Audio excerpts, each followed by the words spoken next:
ओम शांति।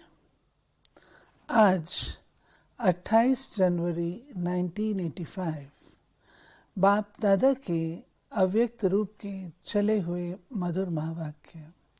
आइए उस पर हम मनन और चिंतन करें।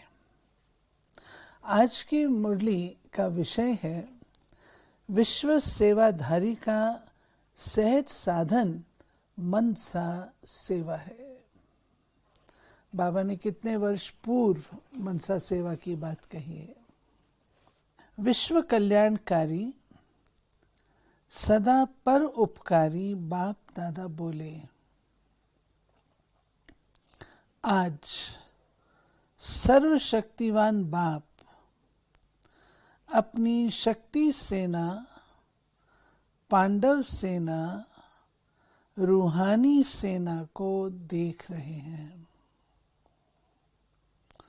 सेना के महावीर अपनी रूहानी शक्ति से कहां तक विजयी बने हैं।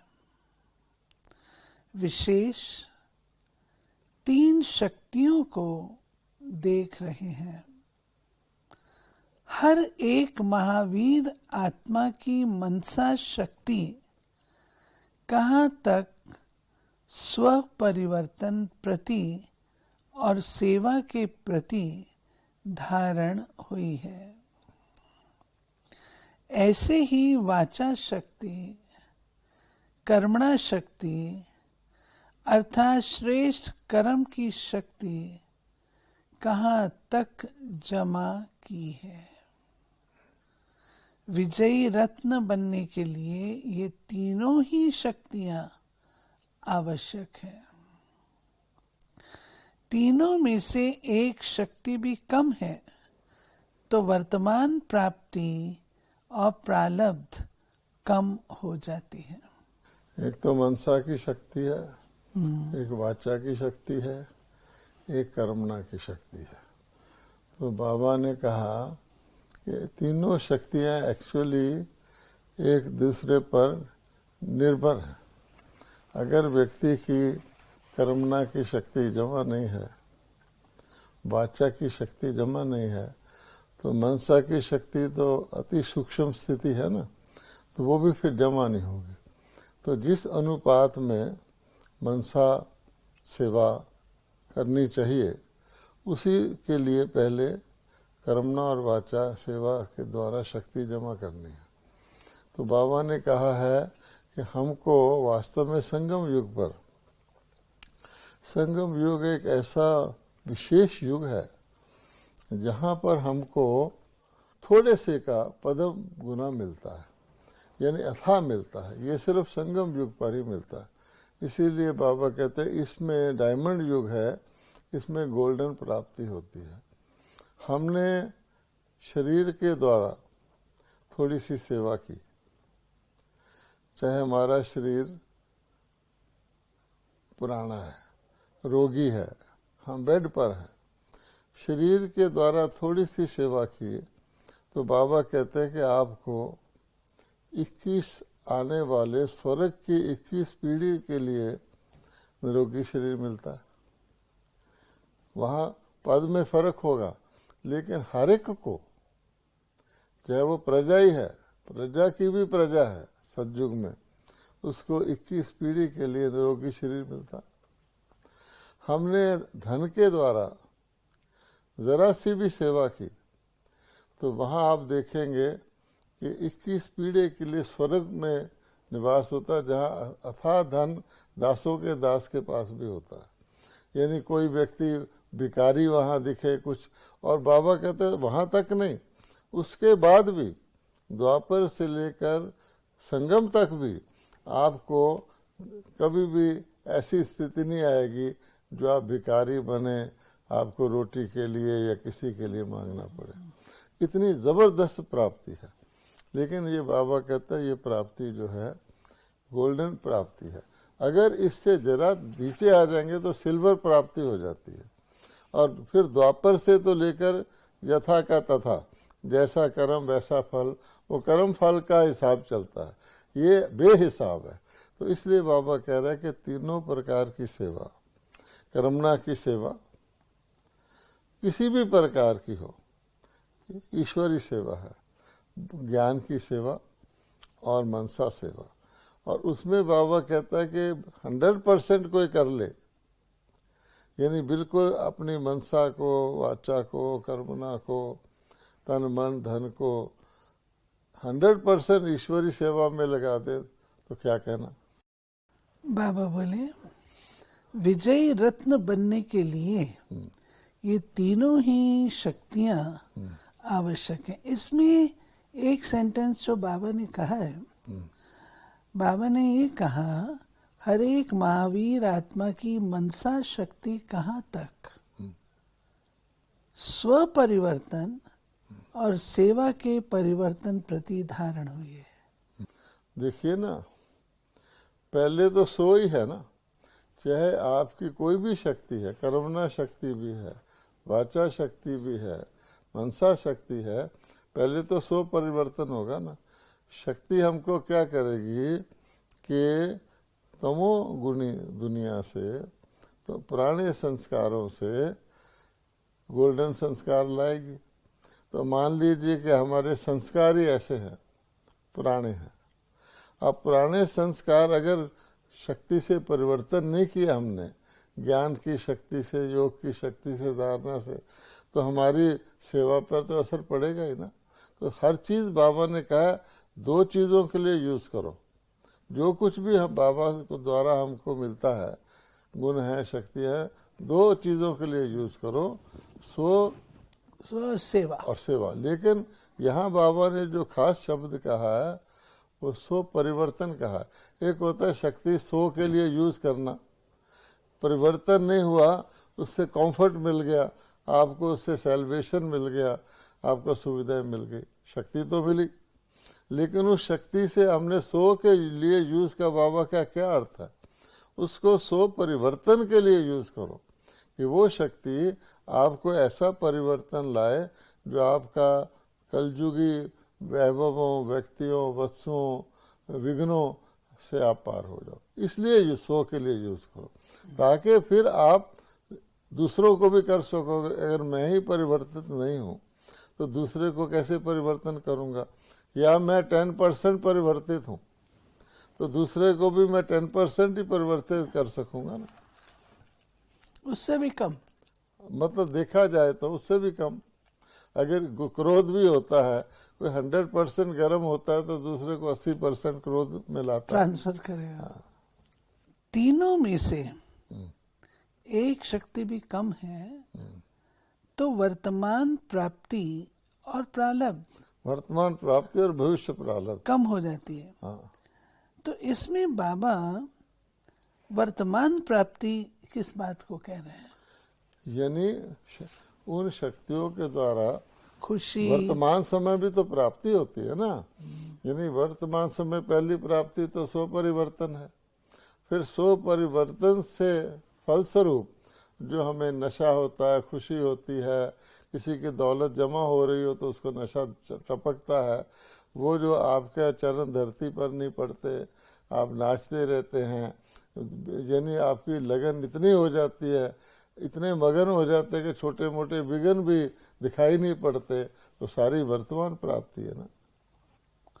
विजयी रत्न अर्थात तीनों शक्तियों से संपन्न विश्व सेवाधारी, सो विश्व राज्य अधिकारी बनने का आधार ये तीनों शक्तियों से संपन्नता है। सेवाधारी बनना और विश्व सेवाधारी बनना, विश्व राजन बनना व सत्युगी राजन बनना, इसमें भी अंतर है। बहुत अंतर है। सेवाधारी अनेक हैं, विश्व सेवाधारी कोई कोई है। सेवाधारी अर्थात तीनों शक्तियों की नंबरवार यथाशक्ति धारणा। विश्व सेवाधारी अर्थात तीनों शक्तियों की संपन्नता। आज हरेक के तीनों शक्तियों की परसेंटेज देख रहे थे। फर्क बताया ना बाबा ने, एक सतयुगी राजन, एक विश्व महाराजन। ऐसे ही सेवाधारी और विश्व सेवाधारी। अब ब्रह्मा बाबा को ले लें। ब्रह्मा बाबा आज जिस स्पीड से और जिस विस्तार से सेवा करते हैं, ब्रह्मा बाबा तो व्यक्त है। जानकी दादी जी को ले लें जो साकार में है, वो जिस स्पीड से और जिस विस्तार से दूसरे को परिवर्तन में ले आते हैं, अन्य की भेंट में, अन्य तो नंबर वाइज हो गया ना, वो शक्ति कहाँ, वो जमा हुई शक्ति है ना। चीज तो वही होती है, बल्ब तो सेम होता है, लेकिन अगर वो बल्ब भी होता है जो 0 वाट का होता है, जो 100 वाट का होता है, और एक ऐसा होता है जो रात को दिन बना देता है। सेवाधारी जो नंबरवार, कोई व्यक्ति वाचा सेवा कर रहा है तो वाचा सेवा ही कर रहा है, उसका सारा ध्यान, उसकी प्रायोरिटी, उसकी जो प्रत्यक्ष हो रहा है वाचा सेवा हो रही है। जो तीनों शक्तियों से संपन्न होगा वो वाचा सेवा करते हुए भी मनसा सेवा भी करेगा, कर्मणा सेवा भी करेगा। वो बोलेगा भी, लेकिन उसका जो चेहरा है, उसकी जो बॉडी लैंग्वेज है, उसके जो वाइब्रेशंस हैं, उसकी जो खुशनुमा नेचर है, वो साथ साथ सेवा करेगी। तो कर्मणा सेवा उसके द्वारा हो रही है, वाचा सेवा मुख के द्वारा हो रही है, और मनसा सेवा उसके मन के अंदर वो सारे के सारे जो तीनों कालों, तीनों लोकों का ज्ञान है, और उसके द्वारा जो अप्रोप्रिएट शब्द निकल रहे हैं। अब बाबा मुरलियों में कहते हैं बात तो कोई भी समझा देता है, लेकिन युक्त कोई किसी बात को थोड़ा हंसी करके समझा देता है, तो उसमें क्या होता है, लोगों को हंसी का रस आता है, लेकिन वो ज्ञान थोड़ा ढीला हो जाता है। कोई किसी बात को एग्जाम्पल दे के समझा देता है। अब एग्जाम्पल की तरफ से लोग अट्रैक्टिव हो जाते हैं, लेकिन कोई सिंपल, जैसे बाबा हमको समझाता है, बाबा कभी एग्जाम्पल भी देता है तो आप देखेंगे जरा सी, तो ज्ञान का फोकस हटता नहीं। तो ये डिपेंड करता है। कर्मणा सेवा वाला भी है, अब कर्मणा सेवा वाला कुछ भी कर रहा है, लेकिन वो अपने हाव भाव से, अपने नैन चैन से, आपके अपने चेहरे से रूहानियत झलकेगी। आपको दूसरे को फील होगा, यही नहीं होगा कि उसने मेरे लिए कमरे का दरवाजा खोल दिया, लेकिन उसको देखकर उस अगले को जिसका दरवाजा खोला उसको फील होगा कि कोई फरिश्ता आके मेरा दरवाजा खोल गया। ये कोई प्राप्ति स्वरूप आत्मा है। सेकंड के लिए उसको खुशी महसूस होगी। तो ये जो चीज है ये सेवा होगी। मानिए कोई भाषण कर रहा है, हाँ, तो भाषण कर रहा है तो एक तो मन के अंदर कल्याण का भाव, ये सब बाबा के बच्चे हैं, और इनको मैं बाबा का परिचय दे रही हूँ, और मैंने कितना एग्जैक्ट परिचय जीवन में स्वरूप बना हुआ हूँ उसी हिसाब से दूंगा। वो चीज झलकती है। अध्ययन योगी भी होते हैं जो अध्ययन करके बहुत अच्छा भाषण कर देते हैं। सुनने वाले को भी उतना ही मजा आता है जैसे कोई गर्म चीज फटाफट ठंडी हो जाए, ये होता है। कईयों का छाप ऐसा लग जाता है, जिंदगी बदल जाती है। तो फर्क है ना। सर्वश्रेष्ठ मनसा शक्ति द्वारा चाहे कोई आत्मा सम्मुख हो, समीप हो, वह कितना भी दूर हो, सेकंड में उस आत्मा को प्राप्ति की शक्ति की अनुभूति करा सकते हैं। अब मनसा शक्ति इतनी श्रेष्ठ है, बाबा कहता है बाकी शक्तियां तो सामने वालों को असर करेगी। आप भाषण करेंगे, कोई चलो लाउड स्पीकर लगा दे, कोई टेलीविजन लगा दे, फिर भी लिमिटेड होगा। कर्मणा वाले का भी लिमिटेड होगा प्रभाव, उसको कोई देखेगा। लेकिन मनसा शक्ति तो बाबा कहता है कि सामने कोई हो ना हो, दूर तक किसी व्यक्ति को किसी भी स्थान पर हो, वहां उसके अंदर प्रभाव डाल देगी। इतनी बड़ी बात है, जैसे आजकल साइंस वाले करते हैं, यहाँ बैठे चंद्रयान का रुख चेंज कर देते हैं। मनसा शक्ति किसी आत्मा की मानसिक हलचल वाली स्थिति को भी अचल बना सकती है। मानसिक शक्ति अर्थात शुभ भावना, श्रेष्ठ कामना। इस श्रेष्ठ भावना द्वारा किसी भी आत्मा के संशय बुद्धि को, इस श्रेष्ठ भावना से किसी भी आत्मा का व्यर्थ भाव परिवर्तन कर समर्थ भाव बना सकते हैं।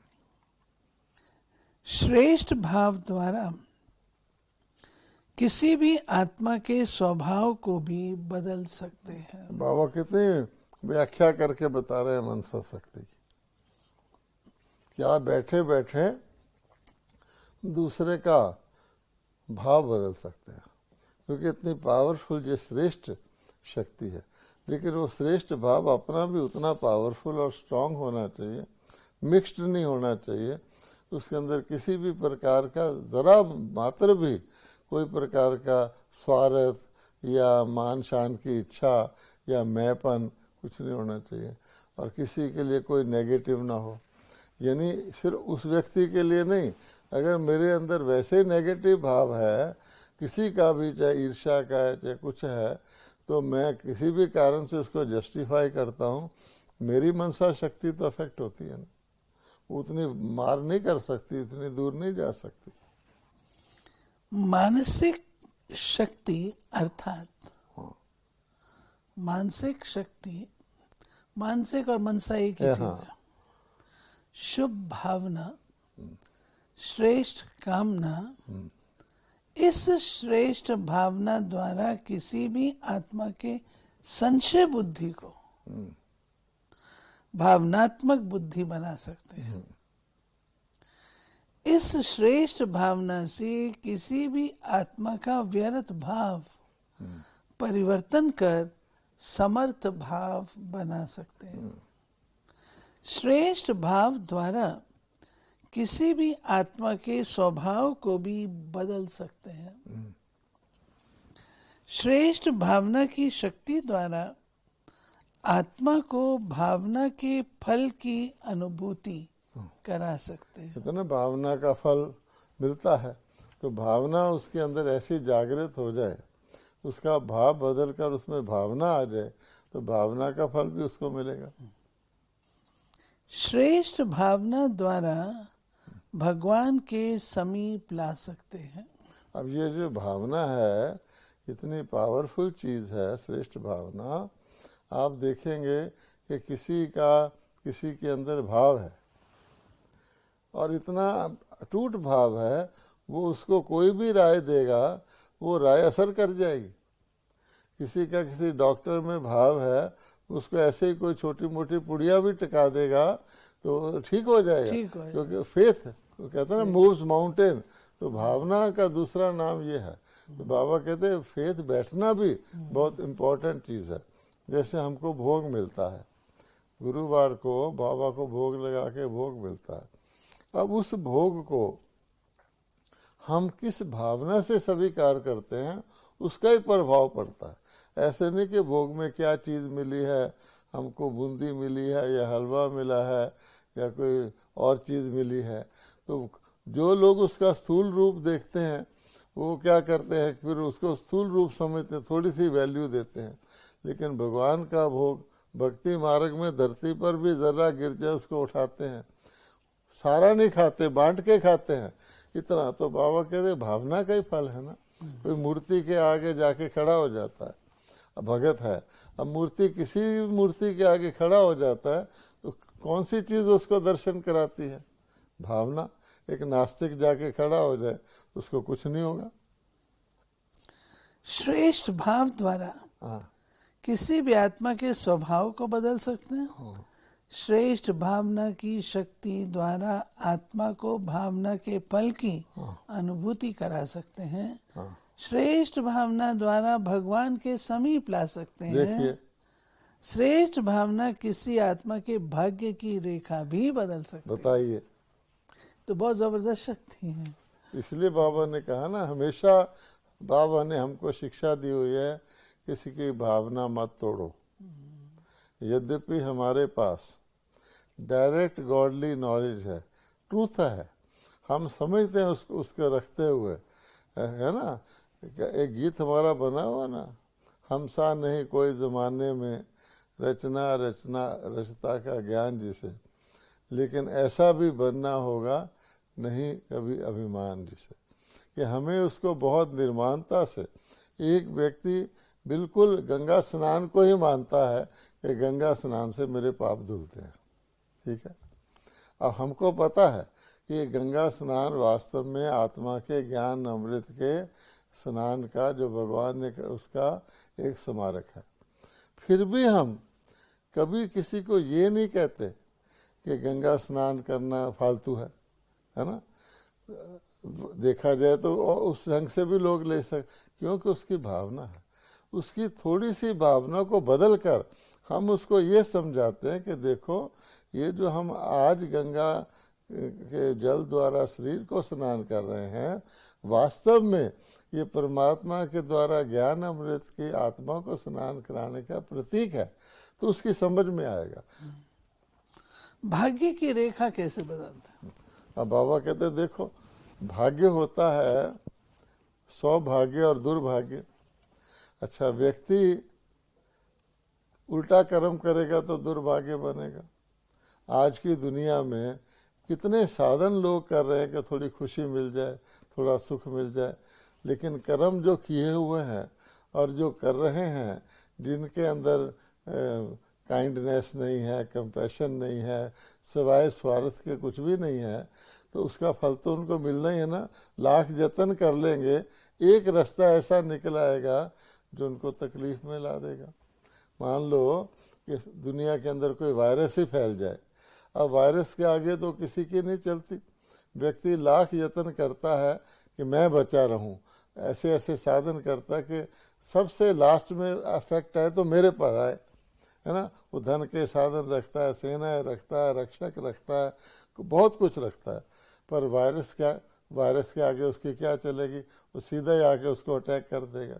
इसलिए भगवान कहता है अभिमान इसी तरह से टूटता। तो अभिमान करो ही ना। तब बाबा ने ये कहा कि भाग्य, आप जब किसी की भावना बदलोगे, उसको श्रेष्ठ भावना बिठाओगे, बाबा ने कहा परमात्मा के नज़दीक लाओगे, अपने सो की रियलाइजेशन कराओगे, उसका भाग्य तो आप ही बदल जाएगा। तो बाबा क्या करता है? बाबा जब हमें कहता है मैं तुम्हारा भाग्य विधाता हूँ, भाग्य की रेखा बदलता हूँ, ऐसे थोड़ी बाबा बैठ के सबकी बदल देता है। बाबा विधि बताता है कि विधि सबको दे देता हूँ, जितनी मर्जी रेखा खींच लो। तो इसका मतलब क्या हुआ? सही रास्ता दिखा दिया ना, और रास्ता नहीं दिखा, उस पर चला भी दिया। श्रेष्ठ भावना हाँ, हिम्मतहीन आत्मा को हिम्मतवान बना देती है। इसी श्रेष्ठ भावना की विधि प्रमाण मनसा सेवा किसी भी आत्मा की कर सकते हो। मनसा सेवा वर्तमान समय के प्रमाण अति आवश्यक है। बाबा ने बताया नीड ऑफ द टाइम है मनसा सेवा, क्योंकि स्थूल सेवा, कर्मणा सेवा, वाचा सेवा द्वारा हम कितनों तक पहुंच सकेंगे? इतने वर्ष हो गए, अभी हमने कितनों तक को कवर किया है। तो बाबा कहते ये तुम्हारी ग्राउंड तैयार हुई है, तुम्हारी मनसा सेवा करने की समर्थ तुम में पैदा हुई है। अब मनसा सेवा को चलाओ। लेकिन मनसा सेवा वही कर सकता जिसकी स्वयं की मनसा अर्थात संकल्प सदा सर्व के प्रति श्रेष्ठ हो। हाँ, निस्वार्थ हो। ये है ना। तो परोपकार की सदा भावना हो, अपकारी पर भी उपकार की श्रेष्ठ शक्ति हो, सदा दातापन की भावना हो, सदा स्व परिवर्तन, स्व के श्रेष्ठ कर्म द्वारा औरों को श्रेष्ठ कर्म की प्रेरणा देने वाले हो। जैसे कर्म मैं करूंगा मुझे देखकर और करेंगे। हाँ, ये भी करे तब मैं करूंगी, कुछ ये करे कुछ मैं करूं, वह थोड़ा तो ये भी करे, इस भावना से परे। अब देखिए, आप इसको परमात्मा से जोड़ लें कि परमात्मा विश्व कल्याणकारी है, परमात्मा सर्व कल्याणकारी है, परमात्मा परोपकारी है, परमात्मा का किसी में किसी चीज़ के लिए भी स्वार्थ नहीं है, परमात्मा ये नहीं देखता कि ये व्यक्ति सेवा के पात्र है कि नहीं है, दुखी हो, सुखी हो, पापी हो, पुण्य आत्मा हो, कोई भी हो, परमात्मा की निंदा करने वाला भी हो, परमात्मा उसकी सेवा करता है निस्वार्थ। जैसे एक डॉक्टर होता है, अब डॉक्टर के पास पेशेंट आते हैं, कि कोई ऐसा पेशेंट आ जाता है जिसने डॉक्टर के साथ कभी कुछ उल्टा सीधा किया हो, अब क्या डॉक्टर उस वक़्त बदला लेगा क्या? इसने मेरे साथ ऐसा किया था, मैं इसकी ऑक्सीजन ही खींच दूं? नहीं। तो इसलिए भगवान कहता है कि इस परोपकार, विश्व कल्याण, ये सारी जो सेवा है, मनसा सेवा, उस लेवल से होती है।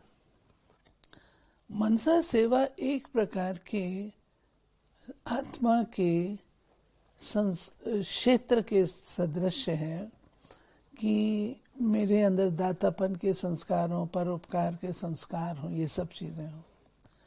तो क्या इसके बावजूद जब मेरी पर्सनालिटी में ये सब चीज़ें हैं, तो क्या मेरे को मनसा सेवा के लिए अलग समय भी निकालने की आवश्यकता है?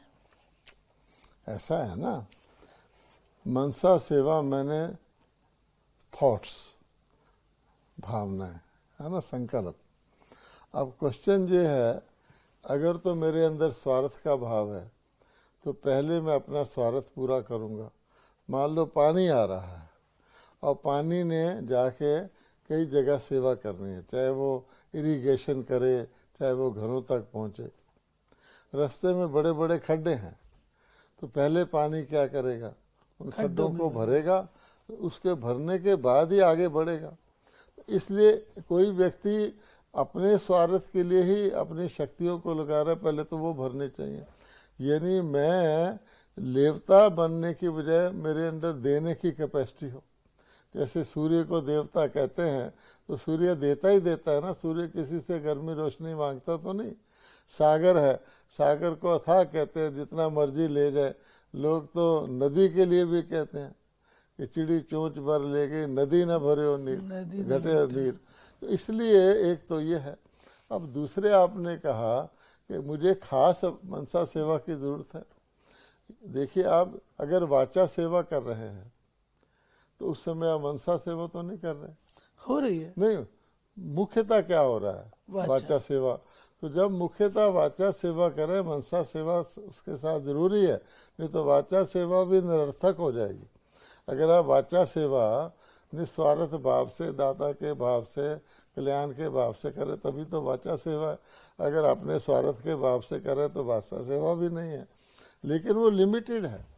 लेकिन बाबा कहते हैं कि आप बिल्कुल बैठ करके अनलिमिटेड, क्योंकि दुनिया के अंदर आज दुख अनलिमिटेड है, अशांति अनलिमिटेड है, नकारात्मकता अनलिमिटेड है ना, स्वार्थ अनलिमिटेड है, क्रूएल्टी अनलिमिटेड है।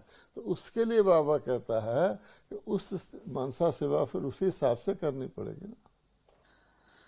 सदा स्व परिवर्तन, स्व के श्रेष्ठ कर्म द्वारा औरों को श्रेष्ठ कर्म की प्रेरणा देने वाले हो।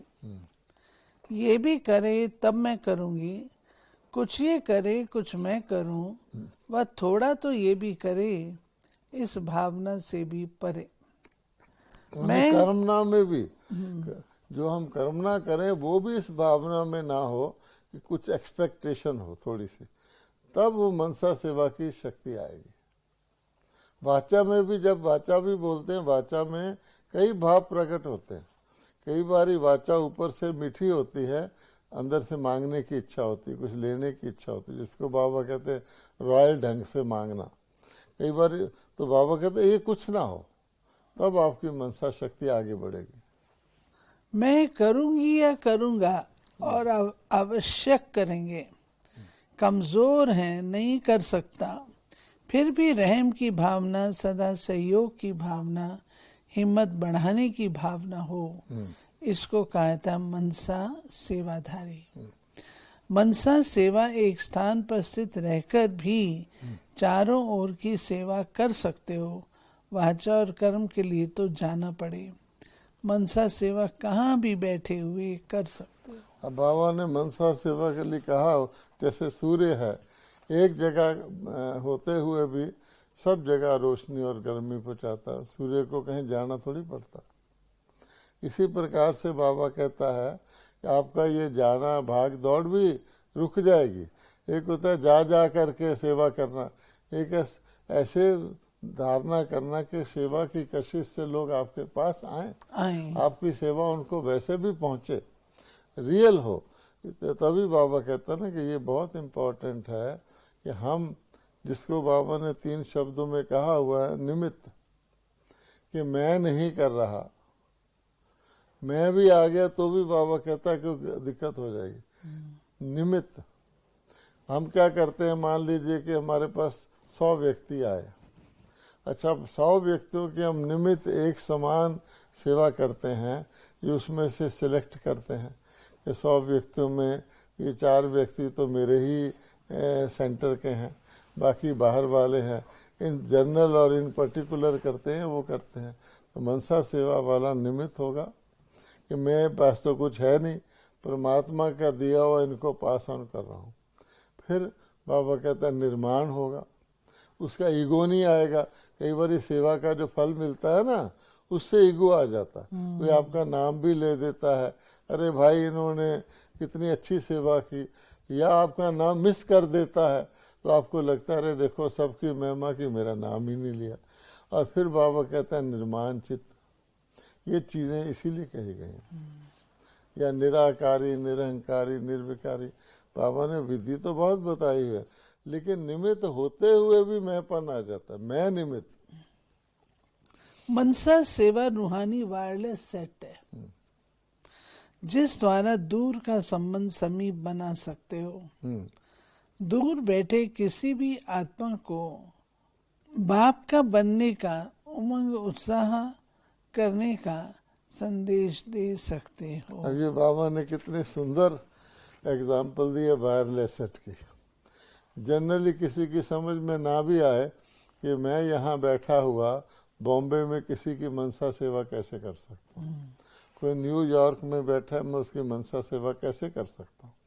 बाबा ने कहा वायरलेस सेट क्या करता है, कोई तार थोड़ी जोड़ता है, यहाँ से वो वायरलेस सेट अपना कनेक्शन वहाँ बनाता है और दूसरे को हूबहू वो बात सुनती है कि नहीं सुनती। आजकल टेलीफोन को ले लो, आपने खाली उसका नंबर घुमाया, 800 करोड़ आत्माओं में से वहाँ जाके वही उसकी आवाज़ सुनेगा। तो बाबा वो स्थूल वायरलेस सेट है, बाबा कहता है इसी तरह ये रूहानी वायरलेस सेट है। तो समझ में तो बात आती है ना, लेकिन उसके अंदर बिल्कुल क्लियर, एक्यूरेट और बिल्कुल कैलिब्रेटेड कनेक्शन हो तब होता है। हमने मनसा सेवा शुरू की किसी की कि मैं इसकी मनसा सेवा करता हूँ, थोड़ी देर बाद मेरी मनसा ही और तरफ चली गई, दशा ही बदल गई, उसकी दिशा ही बदल गई। तो बाबा कहते हैं वो आत्मा अनुभव करेगी कि मुझे कोई महान शक्ति बुला रही है। देखो उसको फील होगा कि नहीं होगा, कुछ अनमोल प्रेरणाएं मुझे प्रेर रही है।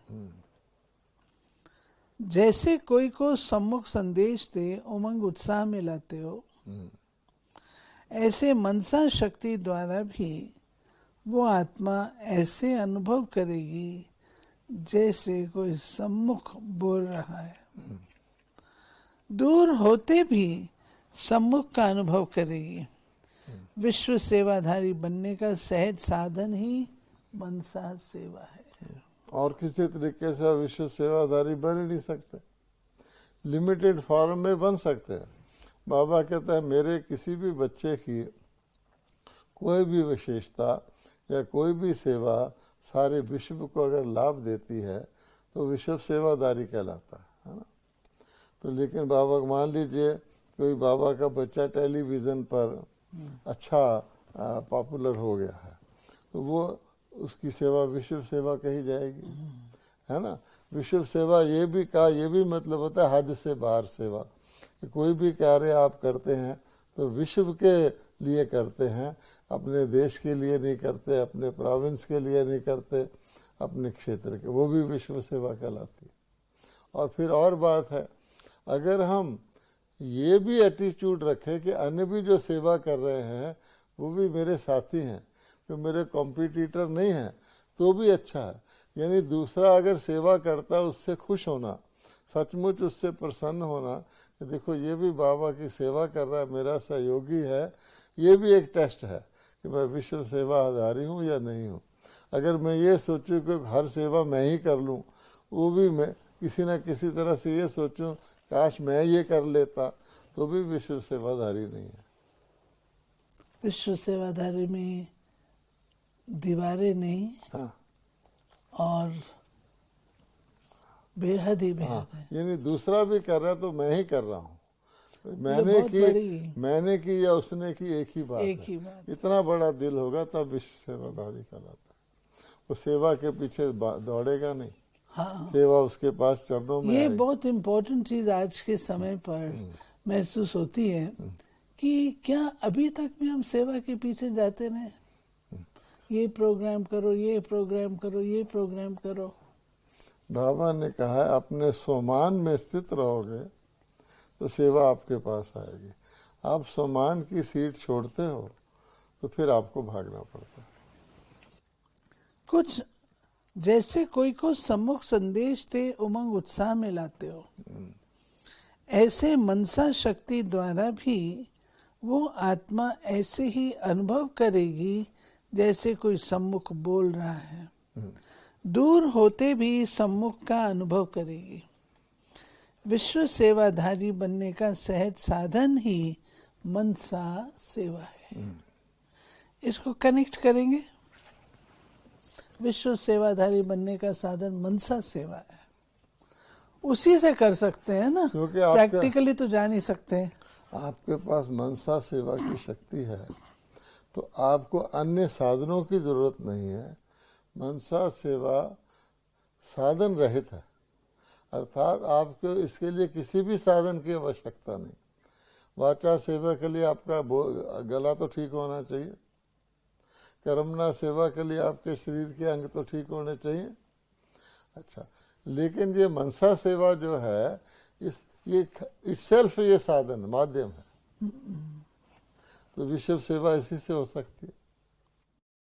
जैसे साइंस वाले साकार सृष्टि से पृथ्वी से ऊपर अंतरिक्ष यान द्वारा हाँ, अपना कार्य शक्तिशाली बनाने का प्रयत्न कर रहे हैं, हाँ, स्थूल से सूक्ष्म में जा रहे हैं। क्यों? हम्म, सूक्ष्म शक्तिशाली होता है। हाँ, मनसा शक्ति भी अंतर्मुखी यान है, हाँ, हाँ, जिस द्वारा जहां भी चाहो जितना जल्दी चाहो पहुंच सकते हो। वो होता है अंतरिक्ष यान। बाबा ने इसलिए ये शब्द प्रयोग किया है। वैज्ञानिक लोग अंतरिक्ष यान का प्रयोग करते हैं और ये अंतर्मुखी यान है, जिससे भी आप इससे भी बड़ा कार्य कर सकते हैं। अंतरिक्ष यान से आप सूर्य चांद तारों तक भी पहुंचने की कोशिश कर रहे हैं। अंतर्मुखी यान से आप परम धाम तक पहुंच जाते हैं। अंतर्मुखी यान से आप कहीं भी पहुंच जाते हैं। जिस द्वारा जहां भी चाहो जितना जल्दी चाहो पहुंच सकते हो। हाँ, जैसे साइंस द्वारा पृथ्वी की आकर्षण से परे जाने वाले स्वतः ही लाइट बन जाते हैं, ऐसे मनसा शक्तिशाली आत्मा स्वतः डबल लाइट स्वरूप सदा अनुभव करती है। जैसे अंतरिक्ष यान वाले ऊंचा होने कारण सारे पृथ्वी के जहान के भी चित्र खींचने चाहे खींच सकते हैं, ऐसे साइलेंस की शक्ति से अंतर्मुखी यान द्वारा मनसा शक्ति द्वारा किसी भी आत्मा को चरित्रवान बनने की, श्रेष्ठ आत्मा बनने की प्रेरणा दे सकते हो। बाबा ने कहा फिजिकल चित्र खींचते हैं। आप अंतरिक्ष में यान भेज दो तो दुनिया के किसी भी कोने का, किसी भी जगह का बड़ा चित्र, आपके मकान का चित्र भी वहाँ खींचा जा सकता है आज के दिन में। लेकिन बाबा कहता है वो ये चरित्र चेंज कर सकते हैं, वो चित्र बना सकते हैं, चरित्र चेंज कर सकते हैं किसी भी आत्मा का। तो कितनी बड़ी शक्ति हो गई है अंतर्मुखी यान।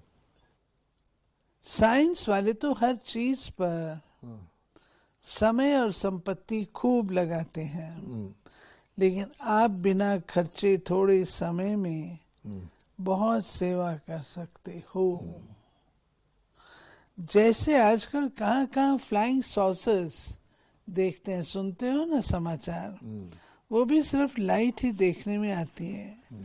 ऐसे आप मनसा सेवाधारी आत्माओं का आगे चल अनुभव करेंगे कि कोई लाइट की बिंदी आई, विचित्र अनुभव करा के गई।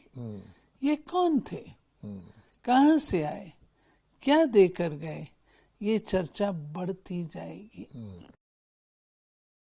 जैसे आकाश के सितारों की तरफ सबकी नजर जाती है, ऐसे धरती के सितारे दिव्य ज्योति चारों ओर अनुभव करेंगे।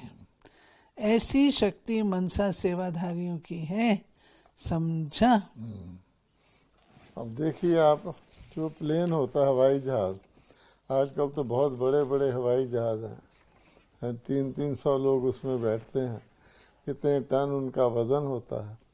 लेकिन उड़ने से पहले उनको दौड़ाया जाता है धरती पर, और दौड़ाकर जब वो काफ़ी हल्के हो जाते हैं, ऐसे लगता है कि बिल्कुल इतना बड़ा हवाई जहाज है लेकिन एक बिल्कुल हल्का होके उड़ रहा है, तब उसके उड़ने का बटन दबाते हैं तो उड़ जाता है। अगर सीधा उड़ने का बटन दबा दे तो, इसलिए भगवान कहता है कि पहले हल्का। और इसी प्रकार से जैसे अंतरिक्ष में चले जाओ तो धरती की ग्रेविटी नहीं होती तो हल्का फील करते हैं ना, ऐसे बाबा कहता है आप अंतर्मुखी होकर मनसा सेवा में जाओ तो आपको हल्कापन, और वो हल्कापन ही जितना हल्का होगा उतना विश्वव्यापी हो सकता है। महानता तो और भी बहुत है, लेकिन आज इतना ही सुनाते हैं। मनसा सेवा को अब तीव्र करो, तब 9 लाख तैयार होंगे। अब बाबा देखो, बाबा तो सागर है, कितना कुछ बाबा ने सुना दिया। कहता अभी तो और भी है। अभी गोल्डन जुबली तक कितनी संख्या बनी है, सत्युग की डायमंड जुबली तक 9 लाख तो चाहिए ना। नहीं तो विश्व राजन किस पर राज्य करेगा। 9 लाख तारे गाए हुए हैं, सितारा रूपी आत्मा का अनुभव करेंगे तब 9 लाख सितारे गाए जाएंगे। अब सितारों का अनुभव कराओ। अच्छा, चारों ओर के आए हुए बच्चों को मधुबन निवासी बनने की मुबारक हो, व मिलन मेले की मोहब्बत हो। इसी अविनाशी अनुभव की मुबारक सदा साथ रखना। विश्व सेवाधारी सदा अपनी शुभ भावना द्वारा अन्य आत्माओं को भावना का फल देने वाले ऐसे विश्व कल्याणकारी, पर उपकारी, विश्व सेवाधारी बच्चों को बाप दादा का याद, प्यार और नमस्ते। तो ये थी बाबा की आज की मुरली। आज की मुरली हम सब की प्रिय है, मनसा सेवा। आज हर ब्राह्मण ये जानना चाहता है मनसा सेवा कैसे करें, मनसा सेवा क्या होती है।